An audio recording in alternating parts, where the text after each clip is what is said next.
October 13, 1942. Deep Creek Hollow, North Carolina.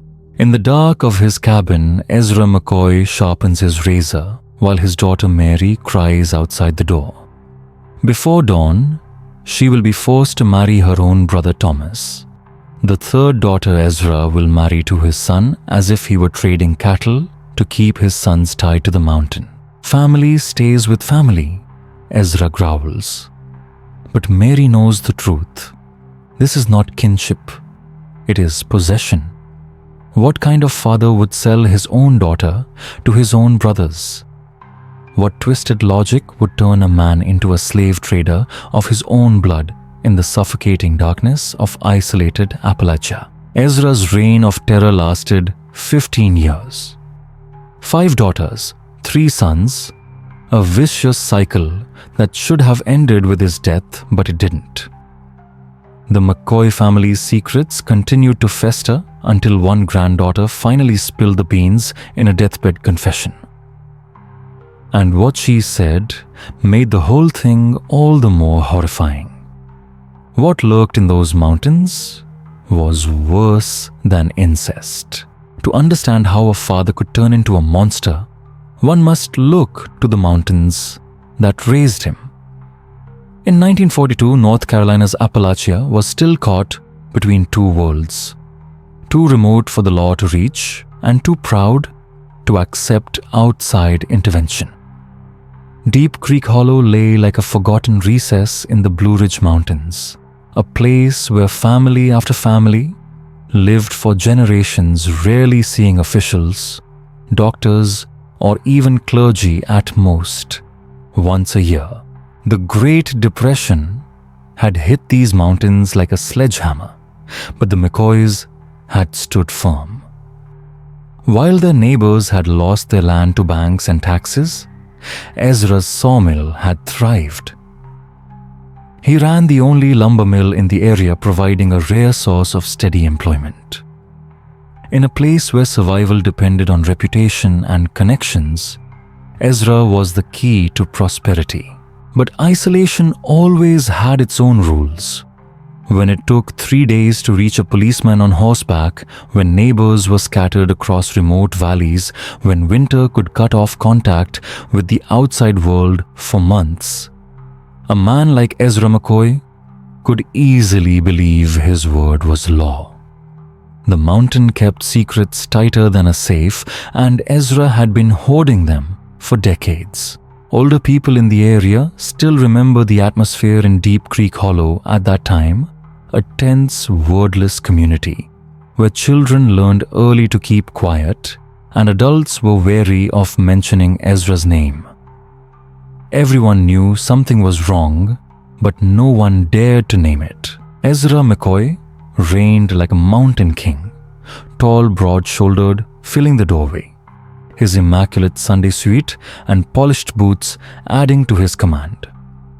His steely grey eyes missed no detail, and his mountain accent could shift from friendly to menacing in a breath. To outsiders, Ezra was the epitome of the Appalachian patriarch. He employed half the men in the area, lent money in times of trouble, and arbitrated disputes like a rustic Solomon. Pastors praised his family values, officials respected his well-kept farm and obedient children. But behind the facade was a cold calculation. Jobs could be lost in the blink of an eye. Debt became a bondage. Reconciliations always ended with Ezra gaining more land, more power. Inside the house, those steely eyes turned predatory. His children were not children to be nurtured, but tools in their father's game of domination. What was most frightening was not his actions, but the way Ezra dressed them up as tradition. He preached family loyalty, the purity of blood protection from a corrupt world, and twisted mountain proverbs and even the Bible to justify them. Every crime was wrapped in a cloak of righteousness, making his rule absolute and unchallenged. The genius of Ezra McCoy's terror was that he disguised it as mountain custom. To outsiders, the McCoys looked like the model Appalachian family, close-knit, self-reliant, loyal. But in reality, Ezra turned those very values into tools of control and abuse. And he repeated the chilling phrase, "Family stays family." Ezra McCoy preached his Sikh philosophy as if it were gospel in the family cabin. For him, the outside world was full of thieves. Officials were bloodsuckers, and strangers were threats. Security, Ezra insisted, could only exist within the inviolable family circle. And what could be more natural, according to his logic, than for children to marry to preserve that sacred bond? Ezra knew how to manipulate mountain superstition and rigid interpretation of the Bible to justify himself. He cited the Abraham-Sarah story in Genesis, pointed to the incestuous marriages of the royal family, and spoke of the pure blood of isolated families in the mountains. When the neighbors questioned him, Ezra stood up and preached like an orator, claiming that he was merely protecting his children from the corruption of modern society. That explanation sounded reasonable to many in the context of Appalachia's hardship. Ezra asked, "Why let your daughter marry far away and lose her inheritance? Why let outsiders divide up the family's property? Marriage within the family," he said, was the only way to keep the land, keep the wealth, keep the future. And most cruelly, he called it love. The sacrifice of a father with vision that other fathers lacked. Only Ezra, he insisted, was wise and tough enough to ensure the happiness of his children by keeping them under his control forever. McCoy's base was deep in a valley covered in pine and oak forests, where light and sound were swallowed up. A single dirt road, barely wide enough for a horse-drawn carriage, led to the compound, and every stretch of the road was under Ezra's eyes. Visitors had to pass through the sawmill, the store, and then the main house, which meant nothing could escape him. The house was large and imposing. Like a wooden fortress, its steeply pitched roof and dark walls, giving it the appearance of a giant shadow. The small, deep-set windows gave it the feel of both a luxurious and an elaborate prison. All around the huts of the married children faced the main house, a deliberate arrangement that ensured that all eyes were on the center of power. No one in the family could move without being watched by the citadel. The sawmill at the mouth of the valley was more than a source of income. It was where Ezra held family meetings and where he was punished in secret. The roar of the saws drowned out all shouting. The urgent summons for the mill were never suspected. The whole estate was a closed fortress, wells, gardens, cattle, all ensuring self-sufficiency. In winter, when snow blocked access to the world, McCoy lived completely isolated, just as Ezra had always wanted. When questioned by outsiders, Ezra responded with a mixture of economic logic and mountain pride. "Times are hard." He would shake his head. "A man keeps his children close to him so they don't fall, don't go hungry." In the 1940s, when many young men left the mountains for jobs in the city, Ezra recast himself as the old father who kept the tradition alive. He preached the Bible like a pastor, carefully choosing verses that emphasized loyalty and patriarchal authority, ignoring the ones that contradicted it. He warned his daughters about the corruptions of modern dating, insisting that boys should marry only virtuous women in their own family. Ezra even invoked medical reasons, saying that marrying into the family strengthened the mountain blood. He cited his healthy grandchildren as evidence and blamed deformities or illnesses on the harsh climate. And when questioned, he would immediately turn the knife on the person opposite. who gave you permission to interfere in a family's affairs, who has the right to judge the way of life in the mountains. His righteous indignation often made doubters retreat, even feeling ashamed of their wrongful accusations. In this machine of control, Sarah McCoy Henderson, the eldest daughter, was the most tragic figure, both a victim and an extension of her father. Sarah was the first to suffer from Ezra's mental manipulation. In 1923, at the age of 16, she was forced to marry her half-brother James. Over the next 20 years, Sarah gradually learned how to survive, to read her father's moods, to maintain a facade of normalcy for the family, and to act as a go-between to soothe her frightened younger siblings. Sarah's cooperation came not from cruelty, but from desperation. She had witnessed Ezra's wrath, economic ruin, social isolation, and psychological attacks that crushed all resistance.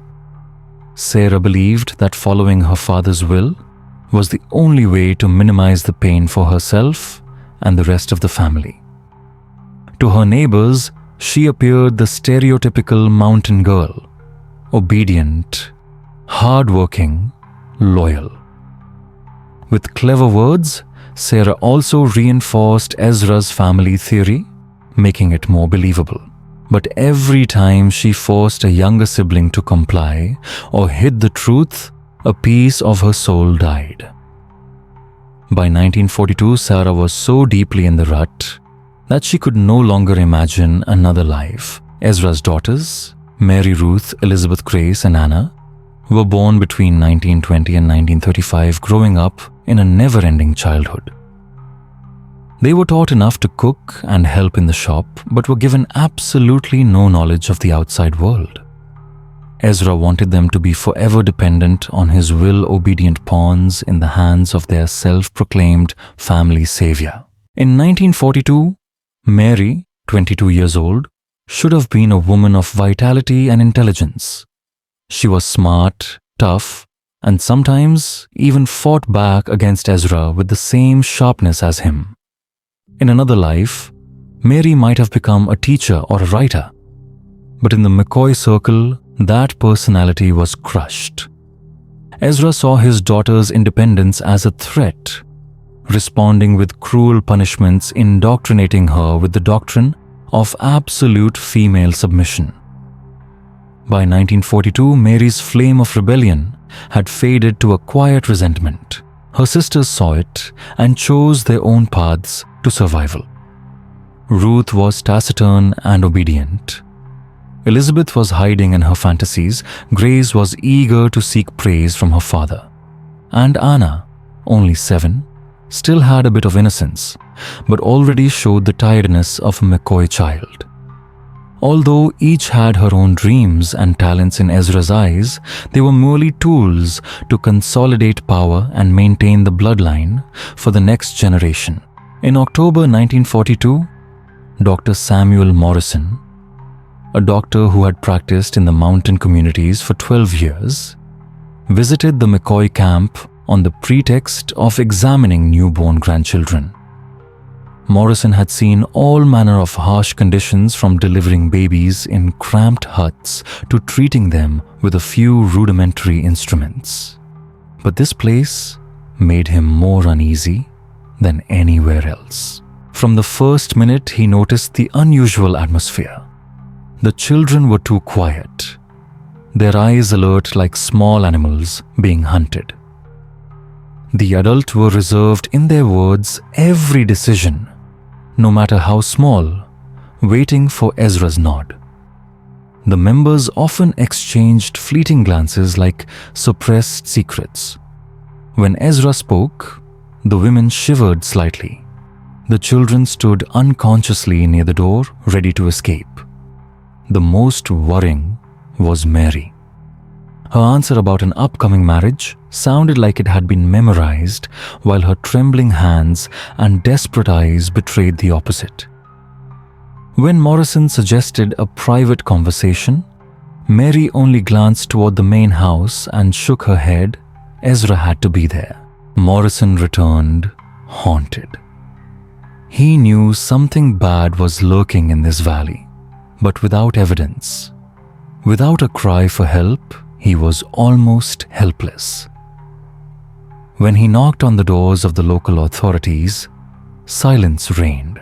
In the county courthouse, Sheriff Tom Bradley, who knew mountain politics, shrugged.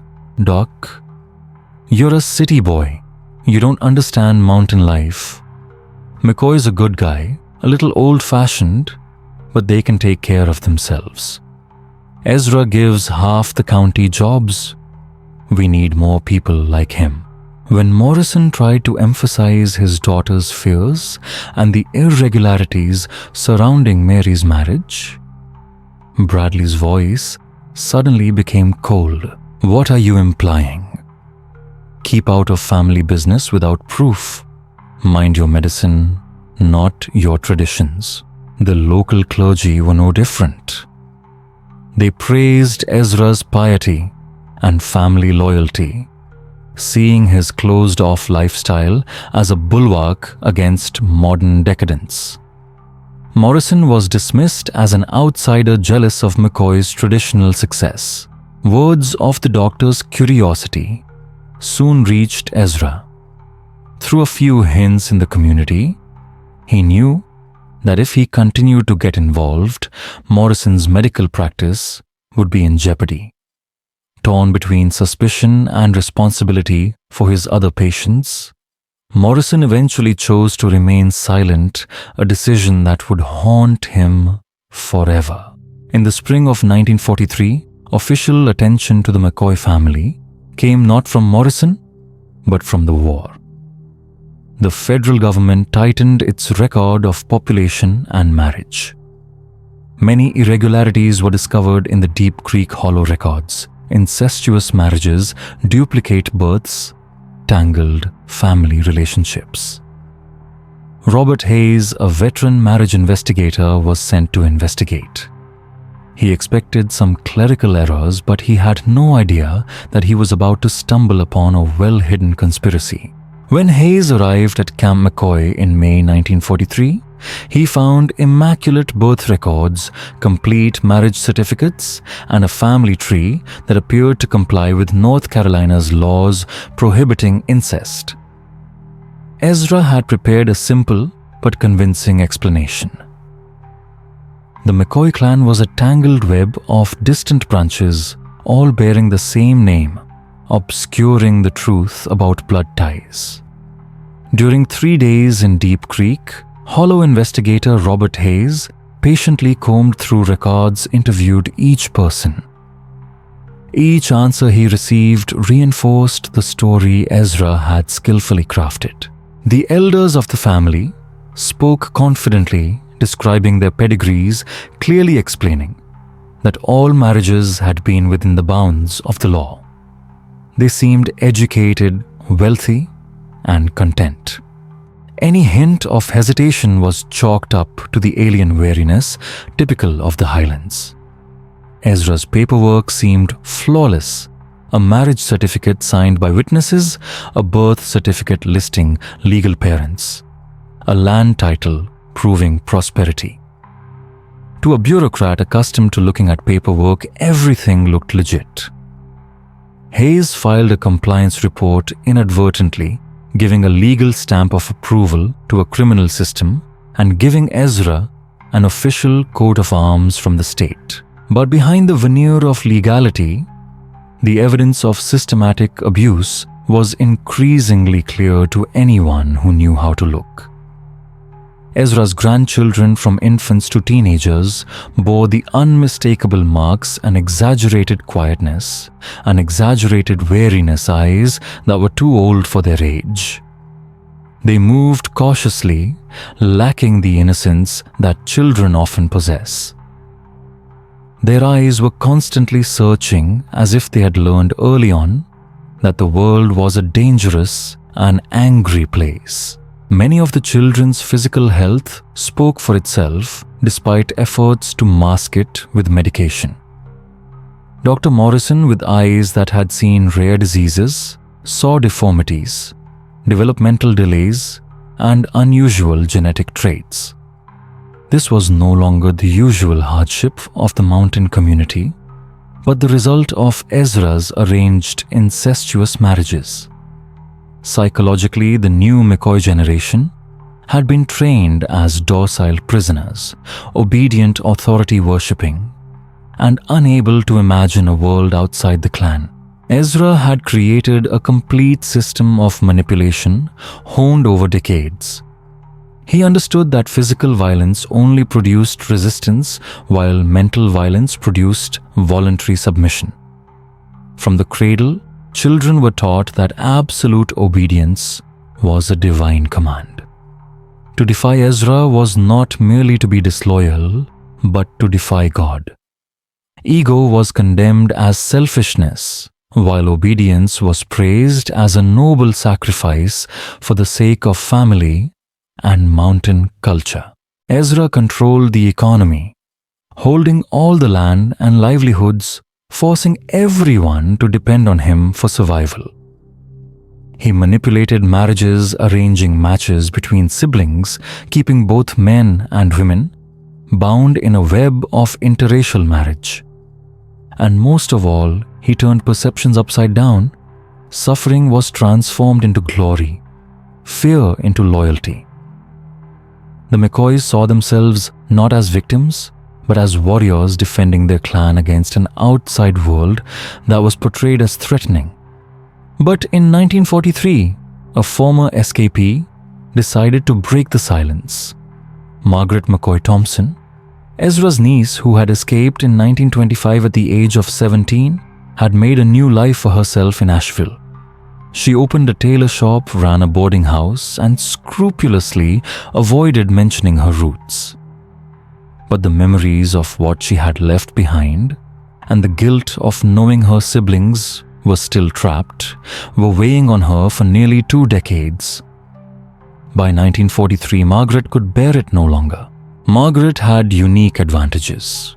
She understood the psychology of those held captive by Ezra. She spoke with a mountain accent that was believable, and she had the urban experience to deal with the press and law enforcement that mountain people were suspicious of. Above all, she maintained a network of women who had escaped McCoy, each carrying a piece of memory, a piece of evidence. Using her legal skills, Margaret began to return to the communities near Deep Creek Hollow, befriending merchants, healers, and ministers who had come into contact with McCoy. Each birth certificate, each marriage certificate, each land title was pieced together into a terrifying picture. And in her hands, they could be used as legal weapons. But what made Margaret most dangerous to Ezra was her knowledge of his weaknesses. She knew how pride would make him careless and how his desire for control would give way. She knew what fears held her sisters back and how to inspire hope in them. Every step Margaret took was a stab at Ezra's secret heart. But for her, every document she collected was also a torture evidence that for the past 18 years her silence had meant the continued torment of those she loved. Knowing that she was the only one capable of ending her grandfather's reign of evil, Margaret bore a terrible burden. It was this responsibility that drove her to increasingly desperate and dangerous steps. The culmination of her courage, or recklessness, was her decision to return to Deep Creek Hollow in August 1943. Margaret chose to play a role the errant granddaughter leaving the city to return to the mountains to find her family. She prepared a painful story about urban failure, about the desire for safety in the arms of blood. That story struck a chord with Ezra's pride, who always wanted to prove that the system he had built was right and that the outside world only brought corruption. The reunion was played out like an elaborate play. Margaret appeared at the camp gate in a simple dress, an old suitcase, the look of a loser looking for shelter. She trembled as she spoke of her emotional failures and the uncertainty of the city, then choked up and admitted her mistake in abandoning her grandfather's wisdom. Ezra, in a fit of triumph, opened his arms to welcome her back, both as forgiveness and as a declaration to the entire clan that no one could truly escape his power. During her month at the camp, Margaret transformed herself into a silent but sharp shadow. She meticulously recorded the clan's activities, skillfully inciting the relatives to gradually reveal their secret fears. Using her urban language, she instilled in them a new way of calling reality. No longer sacrifice for the family, but abuse and oppression. These were words they had never heard before. But when they uttered them, tears filled many of their eyes. The biggest breakthrough came when Margaret approached Ezra's private office. There she found something no one expected: her grandfather's own notebooks filled with detailed records of arranged marriages, bloodlines, and even sick genetic plans. These pages, evidence written by Ezra himself, would later become the undisputed basis for a legal case. Margaret was a skilled seamstress, sewing secret compartments in her skirts, hiding copies, photographs, and notes.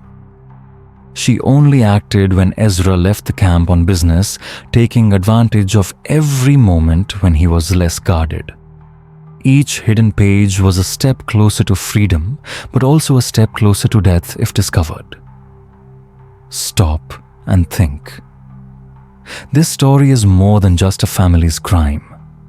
It's a testament to how evil wears dignity, thrives on collective silence, and feeds on blind loyalty. Margaret risked her life to return to the den of wolves, while the children of the clan were taught that suffering was an honor. If you find yourself shuddering as you listen, share it. These stories exist to remind you that silence is the breeding ground for evil. In September 1943, Margaret left the camp. This time she brought with her not only memories, but also devastating evidence. But Ezra began to have doubts. As she headed back over the mountains toward town, her pursuers appeared behind her, her Uncle James, and a few loyalists. Margaret immediately abandoned the trail and fled into a ravine, letting the water wash away her tracks. She hid in a cave, surviving on berries and stream water, walking wearily for 3 days and 2 nights. Many times only a thin clump of trees separated her from the hunter's searching hands. On the 3rd day, exhausted and shaken, Margaret stumbled into a logging camp. The camp manager, horrified by her haggard appearance and the story she told, helped her out of the mountains. They took her to the county sheriff's office in Boone, where after years of silence, Margaret finally laid on the table the evidence that would shatter the wall of lies Ezra McCoy had built. But that was only the beginning. For in Boone, Margaret was about to learn that Ezra's power did not stop at Deep Creek Hollow. What she was about to discover would be darker and more dangerous than anything she had ever imagined. The documents and photographs that Margaret had risked her life to bring out painted a horrifying picture. 2 decades of systematic abuse, meticulously documented in Ezra McCoy's own handwriting. He listed every incestuous marriage, every method of psychological control, and even the mating plans for future generations. In particular, the meticulous family tree completely exposed the lies that Ezra had used to justify himself to the community. Within days of Margaret's submission, the largest criminal investigation in the history of the area was launched. A team of federal, state, and social workers was mobilized, meticulously planning the raid to rescue those still trapped in Ezra's family system. Their biggest fear: if the patriarch caught wind of the affair, he might kill witnesses or destroy the entire record. At dawn on October 15th, 1943, exactly 1 year and 2 days after Mary's forced marriage to her own brother, a long convoy of government vehicles entered Deep Creek Hollow. The mountains that had once shielded Ezra from his crimes had now become a trap from which he had no escape. The arrest was unbelievably quiet, considering the decades of fear he had unleashed. When confronted with overwhelming evidence and the testimony of his own niece, the once robust patriarch was reduced to a confused old man, drowning in meaningless excuses about faith and family. A search of the camp revealed an even more chilling truth: secret rooms filled with genealogical records, correspondence with other remote families practicing similar schemes, and financial documents, proving that Ezra had used poverty to keep his descendants in bondage. The most heartbreaking things were the confiscated mementos, unsent letters, torn up photos, hastily hidden diaries, lives crushed in silence. Social workers found children with signs of severe psychological abuse, women who had never known they had the right to refuse marriage, men conditioned to treat their sisters and daughters as property. Doctors confirmed the genetic consequences of Ezra's sick breeding program: deformities, congenital diseases, pain hidden behind mountain fences. Dr. Morrison, who had suspected but remained silent, returned to provide medical assistance, tormented by his past indifference. The shock of the arrest spread throughout the mountain community. Neighbors confessed that they had suspected but had chosen to remain silent in the name of respecting family traditions. Now, as the truth was revealed, the whole region was forced to ask themselves, where is the line between respecting culture and complicity in crime? Margaret McCoy Thompson became a dual character, a hero to some, a traitor to others. She testified in court, recounting every detail that left Ezra's conviction uncontested. But in her victory came a loss. She had forfeited all ties of blood, and she carried with her the guilt that she could have acted sooner. In the spring of 1944, the trial of Ezra McCoy became a media phenomenon, drawing reporters from across the country to a small mountain town. For weeks, America was forced to confront the fact that on its soil, in isolated communities, there could be hells disguised as family values. Ezra's daughters spoke publicly for the first time, recounting a truth that had been kept secret all their lives. They had been treated as bargaining chips, taught that suffering was a form of sacrifice. The courtroom fell silent when Mary McCoy, 24, took the stand to tell of her wedding night to her own brother. The files Margaret had stolen became the ironclad evidence. Medical and sociological testimony demonstrated the genetic and psychological consequences of closed communities. Faced with this weight, Ezra's defense strategy collapsed. All the lawyer's rhetoric about the father who protects his family became ridiculous. Even Ezra's final speech, which mixed Bible and mountain folklore, only further portrayed him as a paranoid tyrant, far from human. The guilty verdict came after less than 2 hours of deliberation. But the truth was that the trial had only opened its first door. The real reckoning had just begun. The letters found in Ezra's private trunk revealed a network that extended far beyond Deep Creek Hollow. It turned out that he was not alone, but a link in the mountain network, a loose alliance of mountain clans whose patriarchs exchanged letters to share techniques of control, arrange incestuous marriages, and maintain absolute power. As the FBI expanded, its investigation search warrants spread across 3 states, revealing nearly identical patterns from Kentucky to Virginia.